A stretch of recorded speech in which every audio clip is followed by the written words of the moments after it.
Anticipating our opponent's moves is an important strategy during a game.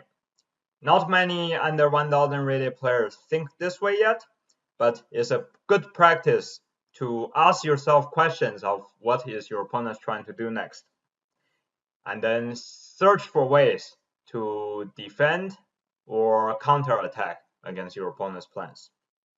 In this position, White is trying to use the rook to attack both the d5 pawn and a7 pawn.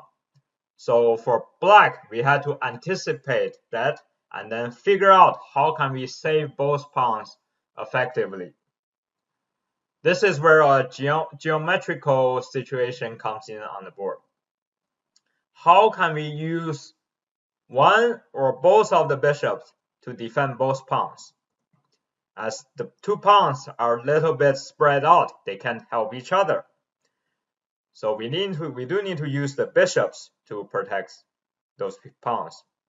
The pawn on d5 is already fixed on a light square, so this pawn has to be defended by the c2 bishop.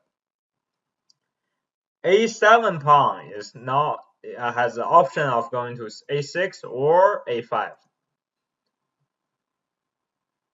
We have to make a decision on how to defend, where to put the a7 pawn in order for it to be safe. At the same time, keeping an eye on d5 pawn. So next move, White is already going to go rook a6, stopping and blocking and winning the a7 pawn. And if Black plays a5, this will run into rook c5, attacking both of those pawns, and Black has to give up one of those pawns. So how can geometry help us? Bishop d3 is the best move here. This move has the idea of going to a6 next, and then the bishop will defend a6 pawn. At the same time, it's also stopping rook a6, attacking the a7 pawn. Let's say if White tries to attack the d5 pawn, then we can play bishop c4. Now the pawn and bishop are protecting each other, and if White tries again to attack on the a7 pawn, then we can go a6, and the bishop on c4 guards both of those pawns safely. And this is in fact called a fortress, where Black has a safety net and White cannot break any of those pieces, the two pawns and the bishop, at all. There is another variation, but it does get to the same result.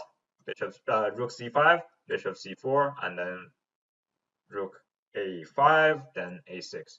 Everything is safe for Black. Okay, so to summarize, we want to anticipate what our opponent's plans are, or for under 1000 rated players, at least anticipate what is our opponent's move is, and then search for ways to plan ahead on how do we want to defend or how do we want to attack back. And at the same time, also learn about this pattern where the bishop can defend two pawns at the same time, and also pawn and bishop helping each other to make the position safe.